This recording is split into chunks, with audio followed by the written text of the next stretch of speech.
Stories that are untold, underreported, and all-out inspirational. Carey Pena reports. Hi everyone, I'm Carey Pena, and thank you so much for listening to Carey Pena Reports on iTunes, Stitcher, and Google Play, and for watching us on Facebook and YouTube. You can always find all of our content at inspiredmedia360.com.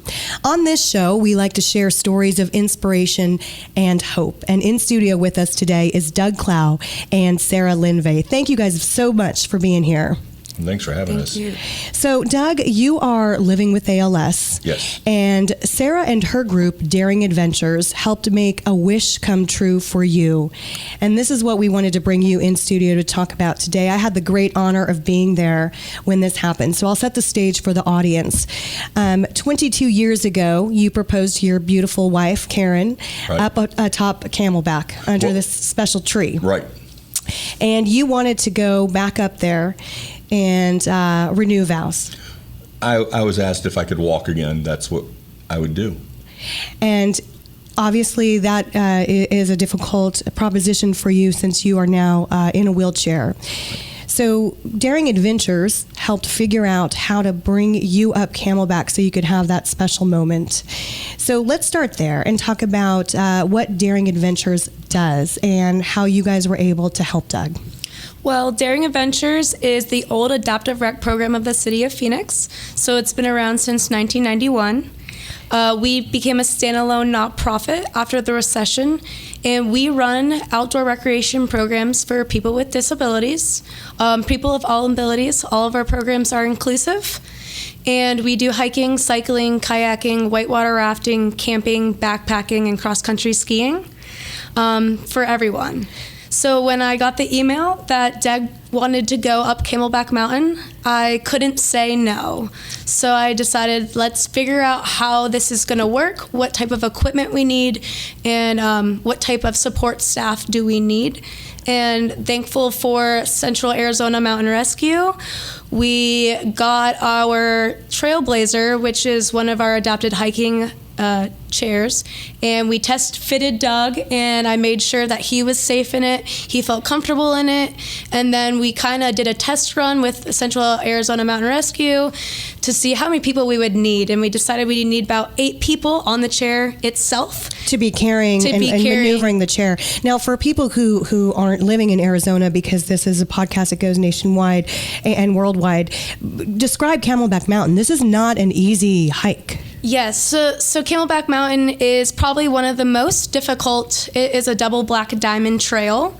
So it is boulders and very, very rough terrain. So it's kind of like stairs, but displaced stairs and very, very steep ledges. So there are some areas where it's very narrow and it's just rocks and you're just basically climbing it up. So not only did we have people on the chair, but we had belay systems strapped onto the chair in the front and the back, pulling and pushing back, just so that the chair would stay where we wanted it to be. And Doug, I was out there that day and had the good pleasure to get to know you, and I've now written about this story for a magazine as well.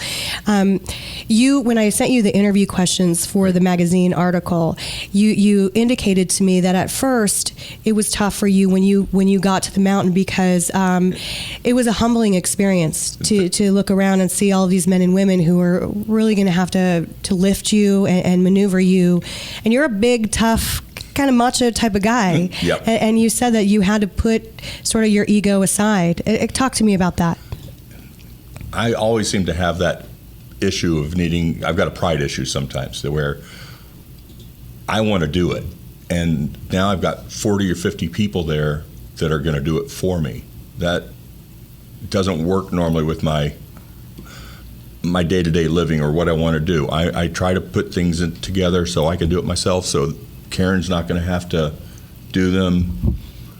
So it was hard when I saw all the people up there and going into a private reserve to get that group together, and then going up a trail that I had gone one time on that side of the mountain to propose to Karen.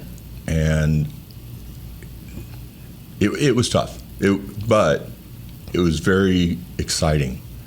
I was humbled by them, but I was so excited to be there and be on the mountain instead of being on my chair driving around the cul-de-sac where I live. It was awesome, and them being able to get me there was awesome. But then it got better. It was a once in a lifetime trip. Can you share sort of the emotions that you felt once you let go of the ego and you just sort of let go? And I know you're religious, so they say let go and let God. And you... I had been praying about this for a long time, ever since a friend of mine, we both know Tish, we were having our Thanksgiving lunch, and she said, well, what would you want to do if you could walk again? And I said, well, I live in the here and now, and I can't walk. She said, no, okay, hypothetical. I said, well, didn't even think about it. I knew what I wanted to do is go where I proposed to Karen. Every time I go down to Phoenix, I look for that tree. And when I'm with someone, I point that tree out because Karen means that much to me. And marriage means that much to me. So to hear that I was going to be able to do that was pretty unbelievable. Is what I would say. I used the word awesome earlier, but it was unbelievable. And then it got canceled. And 10 minutes later, I got a phone call saying, there's a group called Daring Adventures that wants to bring you up there. And I said, are you sure? Do they know how big I am? and they said, doesn't matter. They want to do that. And it happened in a week. And I didn't have time to do a lot of... I don't worry anyway. That's not my life. But I didn't have time to say, they're not going to be able to carry me. I'm 260 some odd pounds. I'm a big boy. Mm-hmm. But they did. And I know Karen, I know my family. We did it so quickly, they weren't able to get there. But I know they were so excited for me. And I know a lot of people in the ALS community were very excited too. I do a lot of reporting on the strength of the human spirit. And what struck me when I was up on the mountain, I was looking around at all the volunteers. And these are people who, a lot of them are firefighters and what have you, are just great people who wanted to take part. But not just that, there were hikers, because it's a very busy mountain trail, stopping constantly, asking Letitia and I what's going on, what's happening, because we would have to stop the hikers so they could maneuver with you. And almost every single person was just so moved. Some started crying. Mm.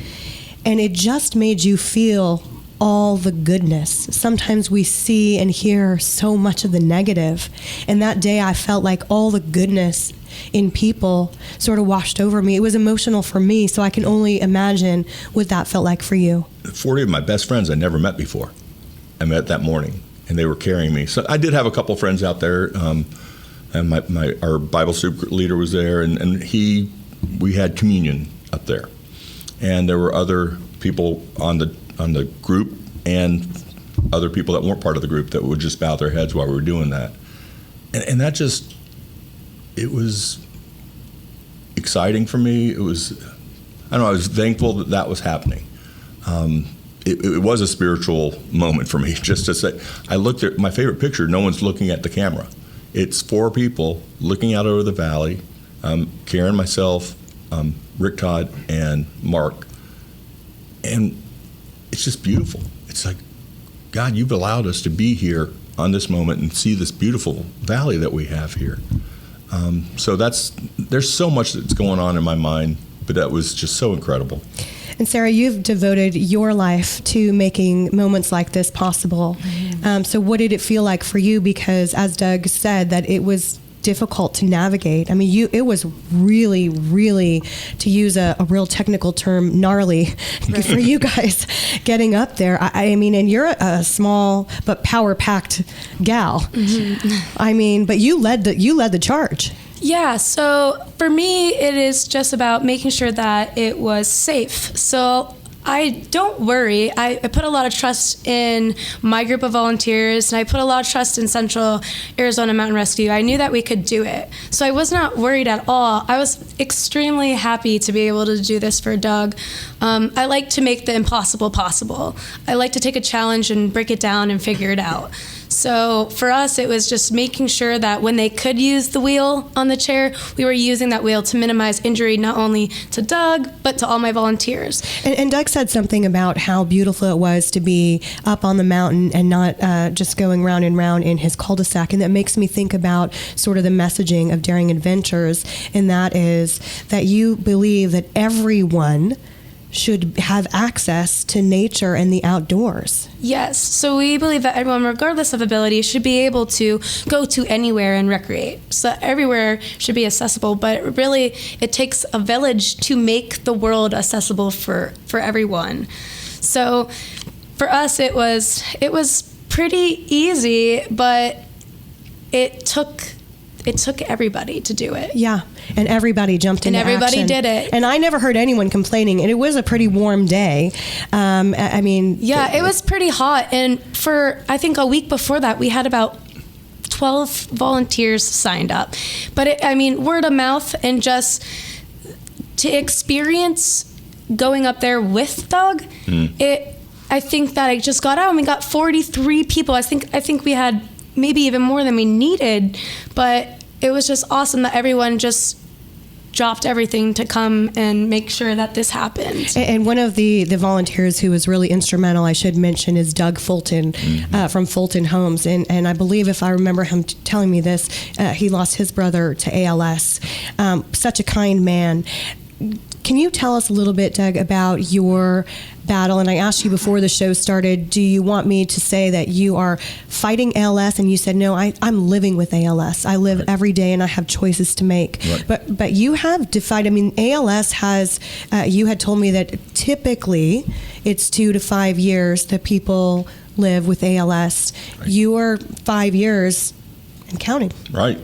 Actually, probably 6 when I look back. But that's 5 officially. Yeah.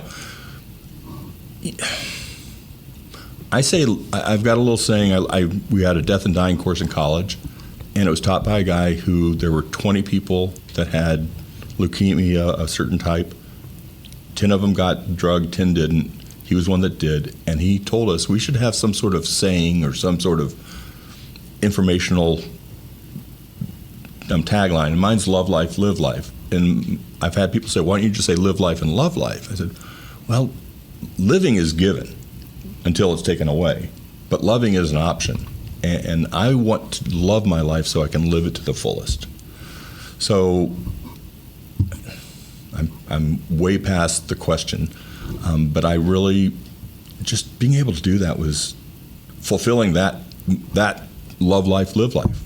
How are you navigating? And I'm going to ask you a couple tough questions because I know you can handle it. And I know you also are an advocate for the ALS community. And part of being an advocate is to talk with people honestly. Yes. Because you said you don't want people to be afraid to just talk to you. Yep. It's almost like sometimes you're in a wheelchair and some people are afraid to even ask you what's going on. You said you don't want that. So what has been psychologically the most difficult part of navigating a diagnosis like ALS, which is such a devastating diagnosis? There are a few that hit me, and she probably doesn't realize that the one that probably got me the most was when I was diagnosed. It was on Tuesday, April 8th. Almost every ALS patient knows their date. On Thursday, our son was moving to Dallas. What, Dallas? I don't know why, but he was moving, and I told Karen, I said, let's wait and not. She said, no, their family, let them know. And that was the hardest thing, is to let them know.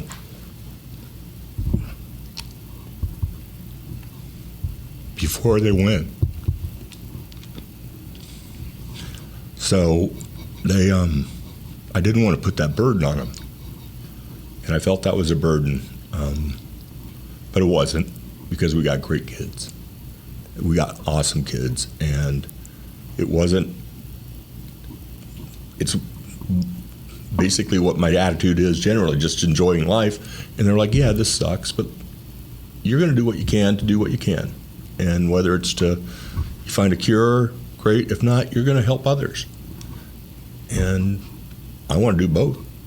So, and I've been very fortunate to be in positions to do a lot of research and outreach also with patients.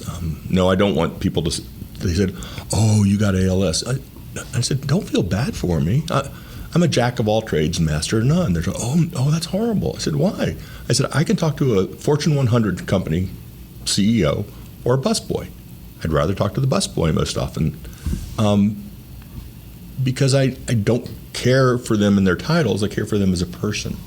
And I think ALS has helped me understand more that people are people, and we all, underneath our outside of podcast, of her work, we all want to get along, I think and try to understand each other at a more human level. Right, and that's what this, and I think this has helped with that. What do you do to try to keep yourself positive on days that are really tough? The real tough days don't concern ALS. They're more the relational part. So I need to work on that. And I've got a different disability, a pain disability, plus the ALS. So when they conspire together, it can be tough for me to communicate with people. Mm-hmm. So those are the really tough days. I got to get out. And the one I got to worry about most is my wife, because that's the one we always take it out on, is the people closest to us. When I'm out, I'm Doug. And I need to be that with Karen all the time. Mm-hmm. So I don't know how to say what I do other than to just, I am me.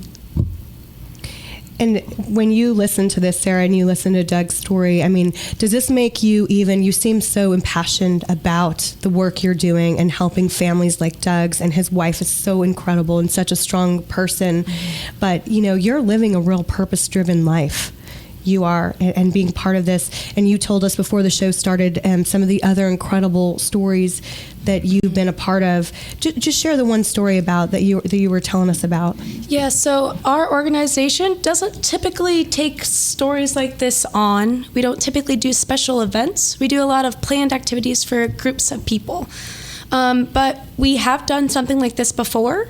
And a couple years ago, we took a little boy who had Duchenne. Well, he was little then. He actually just graduated last week. Aww. But we took a boy who had Duchenne's muscular dystrophy to the bottom of the Grand Canyon so that he could put his feet in. Mm. And it took about, I think, over 50 firefighters with Daring Adventures and his family working together trying to figure it out. And it's just amazing to be part of an organization that does that for people and that doesn't write off people, or that just knows that people with disabilities are a huge asset to our community and diversity of the community, and that everyone matters, and that they should all live their lives and reach their Everest to their fullest that they can. So I love what I do, and I would never want to change the path that I got put on since I was younger. This is always what I wanted to do, and I'm glad I'm living it. I saw you shaking your head when, in affirmation when Doug was talking about how he just wants people to interact with him. And you obviously are an extremely kind person who looks at people for who they are. Mm-hmm. So that really, I saw you resonating with that. Yeah, so I was about 4 years old when I interacted with people with disabilities. Actually, I was born. My uncle is deaf and he has Down syndrome. And then my mom worked at a hospital, so I spent a lot of time in the rec room with the children. So for me, being comfortable, hanging out, being best friends, or working with people with disabilities, it's very easy for me. It's not something that I don't look at anyone like they're different. I feel like everyone's different and everyone's unique in their own way. So it's just, there's a lot of people out there that still have those perceptions, and there's still stigma, and I wish that we could change that. And I think that the world is really starting to get to the point where we're all looking at everyone like they're a person and not their disability first. You really saw that on the mountain that day. Yes. When I saw people, everyone wanted to know what was going on, and we couldn't really tell anybody beforehand what was the plan or what was going on. So it was awesome to see people, moving out of the way for us and cheering Doug on and clapping, because really that's what I want to see more of in this world. I want to see more people bringing people up and not tearing them down. There was almost every single person was so supportive. There was just one guy who seemed annoyed we were blocking his trail. And Letitia looked at me and she goes, there's always got to be one person. Mostly everyone else is awesome.